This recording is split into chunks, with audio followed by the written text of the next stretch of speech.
Ladies and gentlemen, welcome back to the Smart Tank Revolution, where we always kick out at 2. I am your solo host once again, the inevitable, the incomparable, the indomitable, the all-knowing, the all-seeing, the all-wonderful, the all-being, Joey Business. And with that humble introduction, I bring to you the next installment of what we like to call the Smart Tank Revolution Essentials. And what it means is to be essential is that this is people that in the wrestling annex you can't just go away from, you can't just ignore. And I love this. This group is my favorite and my favorite to record. I do like reviewing shows because it gives you a little bit of a quick, pivot adjustment of what's going on, and you put your finger on the pulse of what's going on in wrestling that day. But you know what? I like this more because this is a nice dissection. This is a nice digestion. This is a nice, just calm and breathe introduction of what we love as wrestling fans. And as of each person that we evaluate, we get to say, hey, this is what it is. So, with that being said, I'm bringing you another one. No disrespect to, what's his name? DJ Khaled, the most untalented person on the face of the earth. Can't even digest one hot wing. I don't give a damn. Donnie, sue me, but that's how I feel. Smart Tank Revolution Essentials. So, I figured we would jump the ship this time. We haven't really done a bunch of these yet, and we haven't. So we've done a AEW, we've done a WCW, and we've done many, many plethora of WWE figures, WWF figures. But I said, you know what? Let's spice in the pot. Let's change it up a little bit. Let's do something different. Let's do NXT. Let's do NXT. Let's do NXT. And I figure this is a fun one because not only we're going to do NXT, we're going to do a woman, ladies and gentlemen. Yeah, a woman. We're going to do a woman. My first woman review. Might actually be my second. No, it's my first. I don't know. Correct me if I'm wrong. I don't even keep track of my own stuff, but whatever. We're going to do a woman. And today we're going to go with the NXT Women's Champion, the head, the helm, the queen of toxic attraction, Mandy Rose. Mandy, how are you? I follow you on Instagram. You ain't followed me back. That's fine. I'm pretty sure that our circles will cross. I'm a big deal. You're a big deal. It's about to happen. Anyways. So yeah, let's go with Mandy Rose, the current toxic attraction NXT Women's Champion. Some would argue the face of NXT. I would argue the face of NXT. You know why I would argue it? Because Braun Breaker is not the face of NXT. People do not tune in Tuesday nights to see Rick Steiner's brethren smash people. No, they tune in for Mandy Rose. I'm serious. I tune in for Mandy Rose, so that has to be why everyone tunes in, right? Right. So here we go. Anyways, as you guys know, it's old hat by now. The rating criteria is as follows. We start with the first half based on Bret Hart's Autobiography, this little thing, you might have heard of it. It sold like 5 copies, called My Real Life in the Cartoon World of Wrestling. And then we go to our scale, which is the flip side. It's the Smart Tank Revolution scale. So anyways, let's start with Bret's. Bret's is comprised of 3 categories: wrestler's look, promo ability, my all-time favorite, in-ring work. So let's start with those. Wrestler's look. Okay, here we go. Scored from a 1 to 10.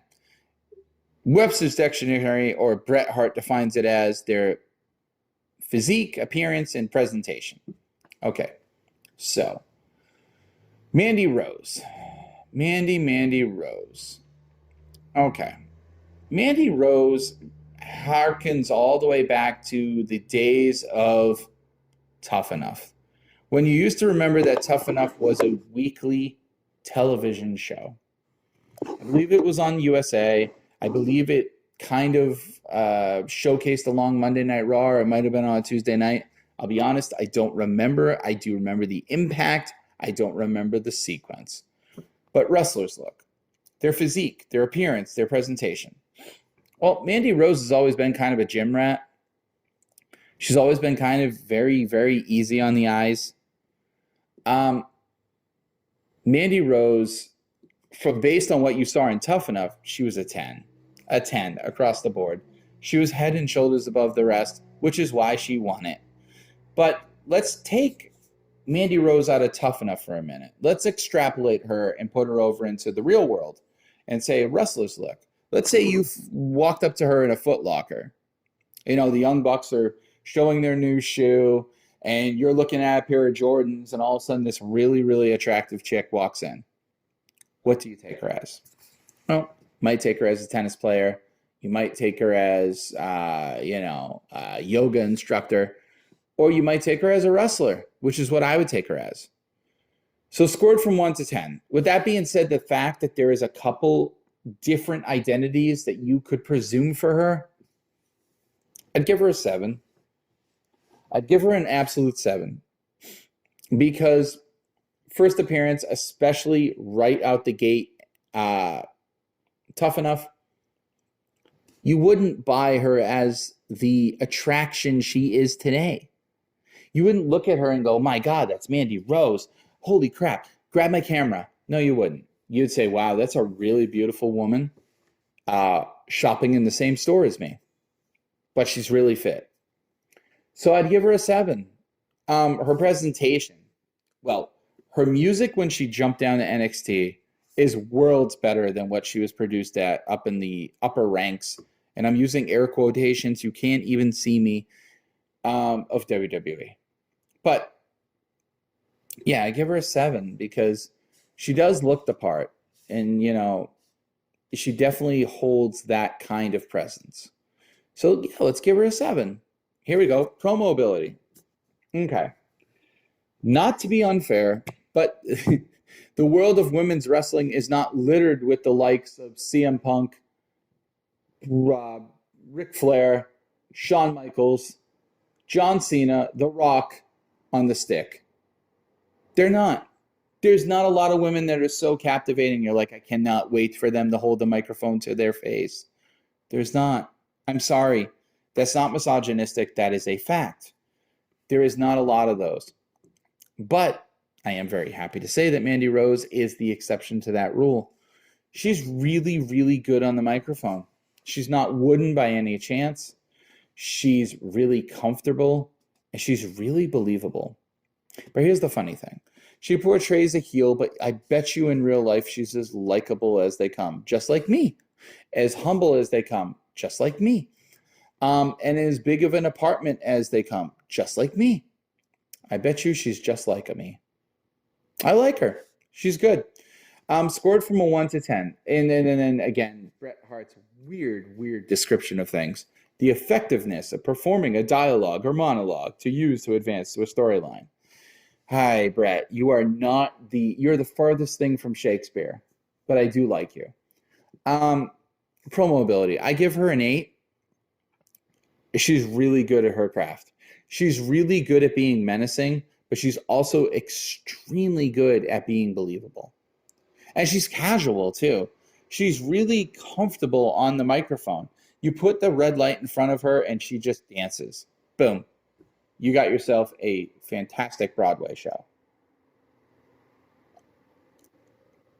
So that being said, I think Mandy's an 8. I think she's really, really well done. Her in-ring work, scored from a 1 to 10. Again, Bret's words, Mandy, not mine.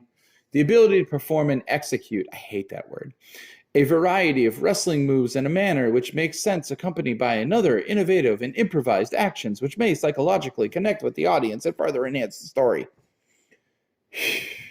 Can we breathe? Yeah, we can. Okay. Well, I will say your counterpart, Sonya Deville, is a much more believable, much more polished in-ring figure, but she also comes from the world of MMA.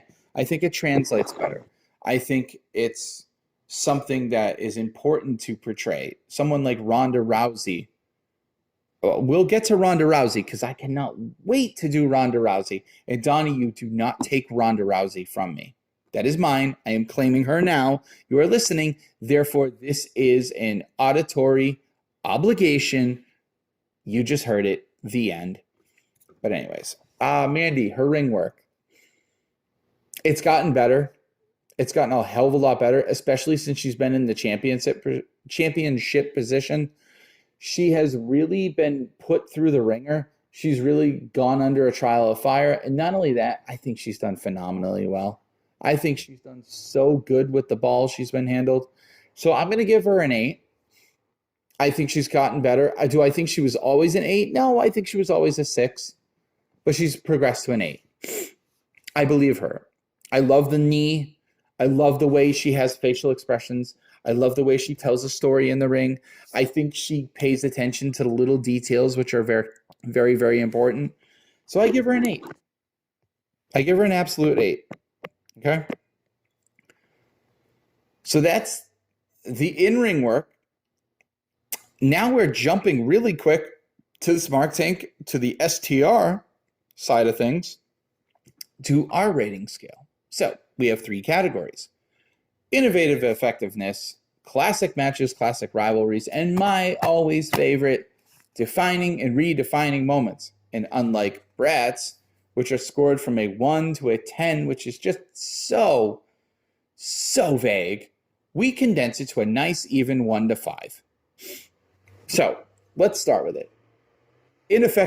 Innovative effectiveness scored from a 1 to a 5, which, let's coin it down, is the ability to work as a babyface or a heel, a good guy or a bad guy. Okay, here we go.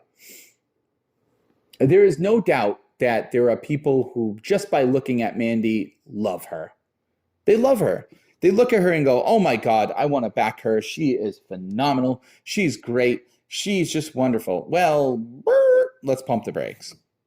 She is. She absolutely is. You would not be wrong, people who do that and go, but I'm going to tell you to just hold off a sec.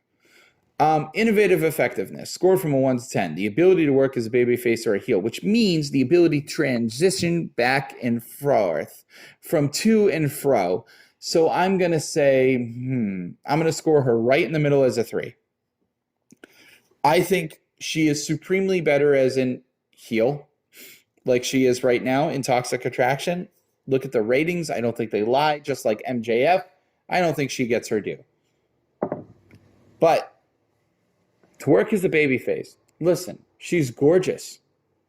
She's fit. She's successful. What really is there to connect with on a babyface side to go, yeah, I want to root for her? The average Joe, myself, my name is Joe, doesn't go, oh, I clamor to root for her. So I think she steals way more towards the heel side of things. She's much better towards the heel side of things. I think that's a much more apropos description of it. So I would give her a 3. She's going to be split in the middle because I don't think she's a bad babyface. I think she's had babyface tendencies when she was with Otis, when she was with Sonya Deville. I think you liked her. Hell, when she was with Tough Enough, you liked her more than the whiny counterparts that where she was competing against. I think she has the babyface qualifications and potential. However, I think she's just supremely better as a bad girl. I think she's really, really good at a heel. So I stick by that. Classic matches or rivalries. Well, I'm going to plead ignorant on this and be honest with you. I like to do these Smart Tank Essentials like this because I'll come across a category every once in a while that I can't fudge. I don't know enough Mandy Rose rivalries to say that she has classic rivalries. I don't know yet. I'm not sure because, while I think she carries herself as a stellar champion in NXT 2.0 and NXT Triple H and beyond, I don't think she has that library yet, right? So I'm going to have to give this one a low score because I can't really go, God, there's this Mandy Rose match that you totally need to see. I can't do that. So I'm going to give it a 2. I'm going to give it a 2. And that might sound harsh, but hear me out. Wait till the next discussion. Give her a 2. Now, my all-time favorite, of all the choices and all the categories is defining and redefining moments, scored from a 1 to a 5, as told by us. The career-defining moments of a wrestler. Well, I think this is really interesting. With Mandy Rose, this is interesting. You've had a girl in a short time, not too short, but short enough, that's done it all. Done it all. She won a glorified population grab at the social media environment in Tough Enough that you guys put against it. Oh my God, this is going to be the next WWE superstar. Does anyone remember the male who won that competition? Really? His name's Josh something. That's how ignorant I am too. Josh something won that competition.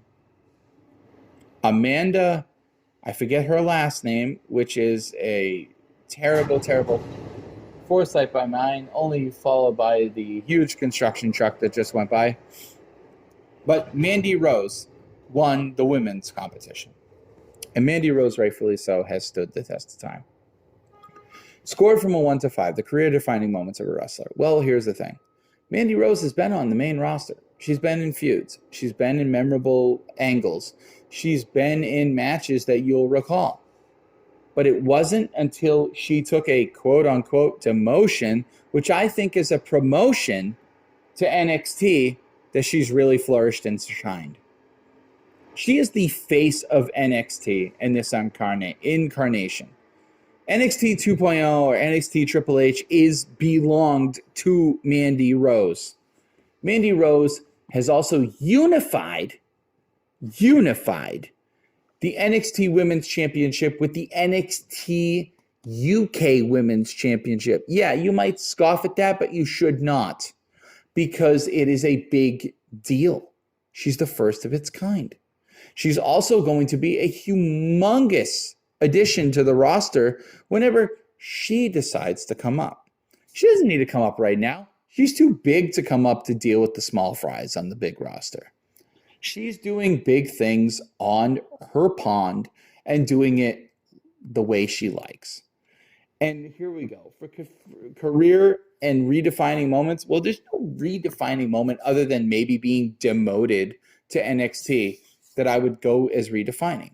But career defining, I'd say from winning Tough Enough, which was a glorified American Idol version of wrestling, to being where she is now, I'd give her a 4. I give her a total 4. I think she's stellar. I think she's great. I think she's budding. I think she's only got room to improve. And I personally cannot wait to see her on the main roster eventually, but not until she dominates all she wants and all she wishes.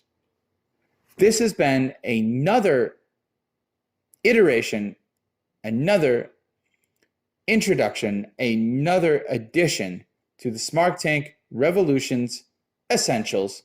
I think it's essential. What say you?